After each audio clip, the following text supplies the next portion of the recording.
Prepare yourself to enter the terrifying world of Hollow Creek, a town shrouded in disturbing secrets. The shadows hide an ancient, sinister curse patiently stalking its prey. Discover the shocking truth when a young couple reveals the bitter fate of 12 children who disappeared and the fateful fate of a 13th child. In 1956, he witnessed unspeakable atrocities and the painful legacy they seared into the fabric of the city. Do you dare to face the insidious horror that lurks in the shadows of Hollow Creek? If your courage holds, keep watching. If you dare. Horror Story.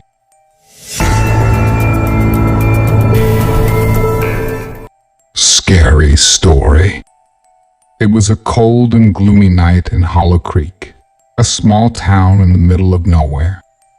The wind howled through the barren streets, rattling the windows and doors of the few houses that still had lights on. Most of the residents had gone to bed early, hoping to escape the nightmares that haunted their sleep. But not everyone was asleep. In a modest house on the edge of town, a young couple was awake, cuddling on the couch and watching a movie on their black and white TV. They were Blake and Angelica, two outsiders who had moved to Hollow Creek a few months ago. Blake was a writer, working on his first horror novel. Angelica was his secret lover, a beautiful and mysterious woman who had a knack for photography. They had met in a nearby city where Blake had gone to do some research for his book. He was fascinated by the legends and folklore of the rural Midwest, especially the stories of Hollow Creek.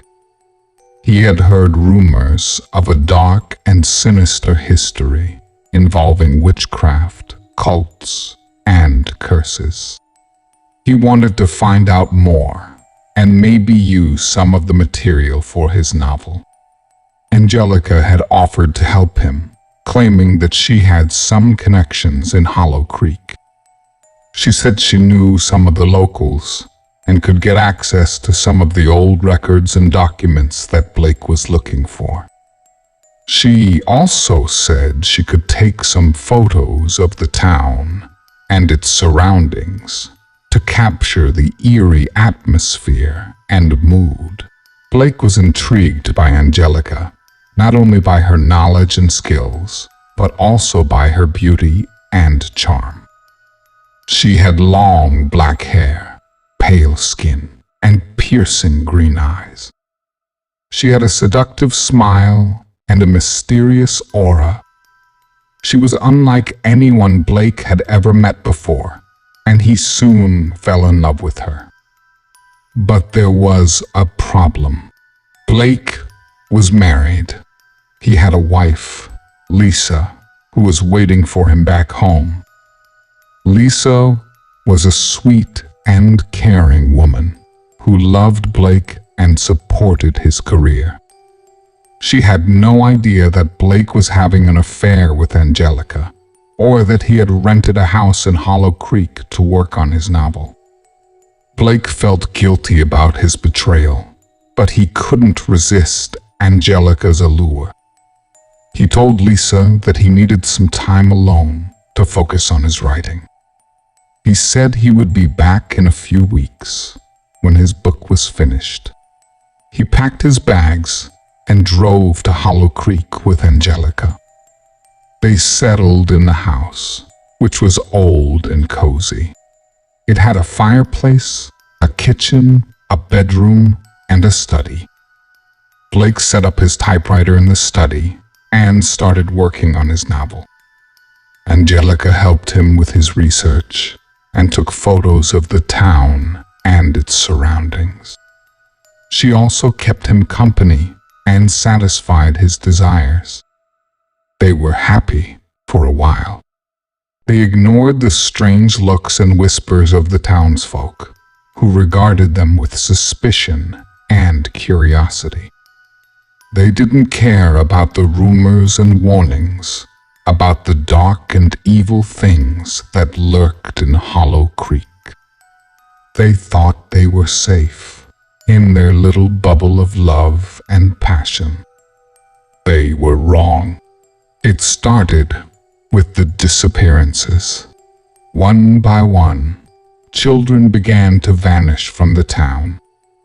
No one knew how, or why, or where they went. They just disappeared without a trace. The first one was Billy Johnson, a 10-year-old boy who loved to play baseball. He was last seen walking home from school with his backpack and his glove. He never made it home. The second one was Mary Smith, a 9-year-old girl who loved to sing and dance. She was last seen playing in the park with her doll and her ribbon. She never came back. The third one was Tommy Jones, an 8-year-old boy who loved to read and draw. He was last seen in the library with his book and his pencil. He never returned. The fourth one was Sally Brown, a 7-year-old girl who loved to bake and sew. She was last seen in the bakery with her apron and her needle. She never showed up. The fifth one was Jimmy Wilson, a 6-year-old boy who loved to ride his bike and explore. He was last seen in the woods with his helmet and his map. He never emerged. The sixth one was Annie Miller, a 5-year-old girl who loved to dress up and pretend. She was last seen in her backyard with her tiara and her wand. She never appeared. The seventh one was Danny Baker, a 4-year-old boy who loved to play with his dog and his ball. He was last seen in his front yard with his collar and his leash. He never came in. The eighth one was Lucy Green, a 3-year-old girl who loved to hug and kiss. She was last seen in her crib with her blanket and her teddy. She never woke up. The ninth one was Bobby White, a 2-year-old boy who loved to laugh and smile. He was last seen in his stroller with his bottle and his pacifier. He never got out. The 10th one was Katie Black, a 1-year-old girl who loved to crawl and babble. She was last seen in her car seat with her diaper and her rattle. She never got home. The 11th one was Peter Gray, a newborn baby who loved to sleep and cry. He was last seen in his mother's arms with his hat and his mittens. He never left the hospital. The 12th one was... Blake and Angelica were oblivious to the disappearances. They were too busy with their own affairs, literally and figuratively.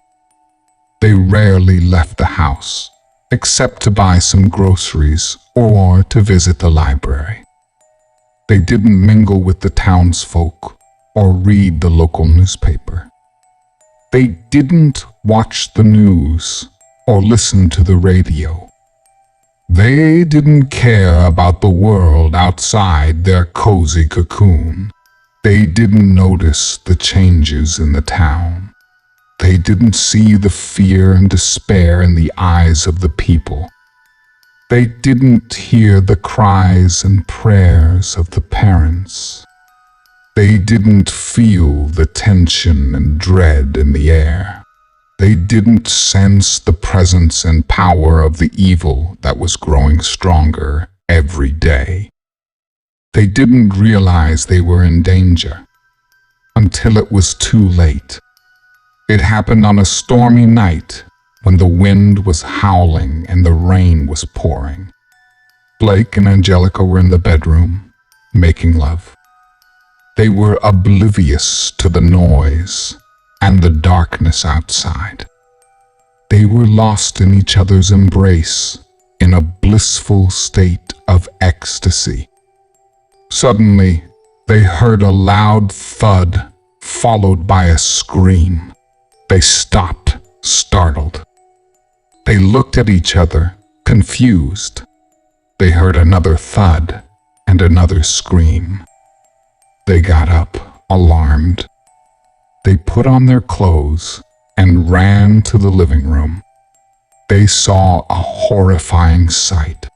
The front door was broken, and a group of people had barged in. They were the townsfolk, armed with torches and pitchforks. They looked angry and scared, and they were shouting and cursing. "Get them! Get the witch and her lover! Kill them! Kill them before they kill us! Burn them! Burn them at the stake!" Blake and Angelica were shocked and terrified. They didn't understand what was going on. They tried to reason with the mob, but they were ignored. They tried to escape, but they were surrounded. They tried to fight, but they were overpowered. They were dragged outside, into the storm. They were taken to the town square, where a large bonfire was lit. They were tied to wooden poles and placed on top of the fire. They screamed in pain and fear as the flames licked their skin. The townsfolk cheered and jeered as they watched them burn. They believed they were doing the right thing, the only thing. They believed they were saving themselves and their town. They believed they were ridding the world of evil, of the witch and her lover. They were wrong. They didn't know the truth. They didn't know that Angelica was not a witch, but a victim. They didn't know that she was not the cause, but the target. They didn't know that she was not the evil, but the innocent. They didn't know that Angelica was the 13th child. They didn't know that Hollow Creek was cursed. They didn't know that the curse dated back to 100 years ago, when a group of fanatics had performed a ritual to summon a dark and ancient entity. They had sacrificed 13 children, one for each month of the year, plus one for the leap year.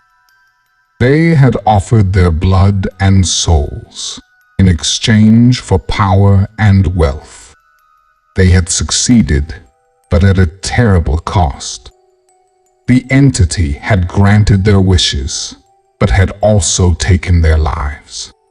It had also bound itself to the town and to the bloodline of the children. It had vowed to return every 100 years to claim its due. It had vowed to take 13 more children, one for each month of the year, plus one for the leap year. It had vowed to take the 13th child, the one born on February 29, the one with the mark of the beast. Angelica was that child. She was born on February 29, 100 years after the ritual. She had the mark of the beast, a birthmark shaped like a pentagram on her chest. She had inherited the curse and the entity's wrath. She had also inherited the entity's power. She had a gift or a curse, depending on how you looked at it. She had the ability to see and manipulate the supernatural. She could see ghosts and spirits and communicate with them.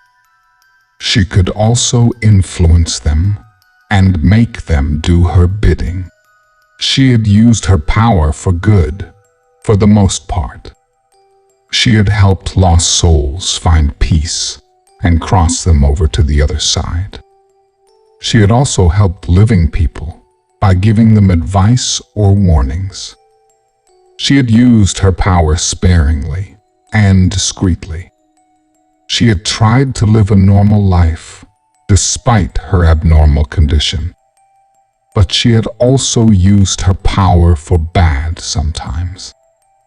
She had used it to get revenge or to get what she wanted. She had used it to hurt people or to manipulate them. She had used it to seduce Blake and to lure him to Hollow Creek. She had done it for love, or so she thought. She had fallen in love with Blake and had wanted him for herself. She had wanted to escape the curse and the entity. She had wanted to start a new life with Blake. She had made a mistake. She had underestimated the curse and the entity. She had triggered the curse by coming to Hollow Creek. She had attracted the entity by using her power. She had doomed herself, and Blake, the entity, had followed her and had found her. It had recognized her and had claimed her. It had also recognized Blake and had hated him. It had decided to take them both and to make them suffer. It had used its power to influence the town. It had caused the disappearances by taking the children. It had caused the whispers by speaking in the shadows. It had caused the fog by creating a barrier. It had caused the nightmares by invading the dreams. It had also caused the mob by stirring the emotions. It had planted the seeds of fear and suspicion and had watered them with lies and rumors. It had made the townsfolk believe that Angelica was a witch and that Blake was her lover. It had made them believe that they were responsible for the disappearances and that they had to be stopped. It had made them kill Angelica and Blake in a brutal and barbaric way. It had made them burn them alive in front of everyone. It had made them suffer and had enjoyed it. It had completed the ritual and had taken its due. It had taken 13 children, one for each month of the year, plus one for the leap year. It had taken the 13th child, the one born on February 29, the one with the mark of the beast. It had taken Angelica and Blake. It had taken their blood and souls and had added them to its collection. It had fulfilled its vow and had returned to the darkness. It had left behind a town in ruins. It had left behind a story in horror. It had left behind a legacy in terror. Thank you for joining us for this spine-tingling story. We hope you found it both thrilling and thought-provoking. If you enjoyed this video, please consider participating in our channel by subscribing, liking, and sharing it with your friends. Your support goes a long way in helping us create more engaging content for you. Goodbye, and may you always tread carefully in the world of the unknown.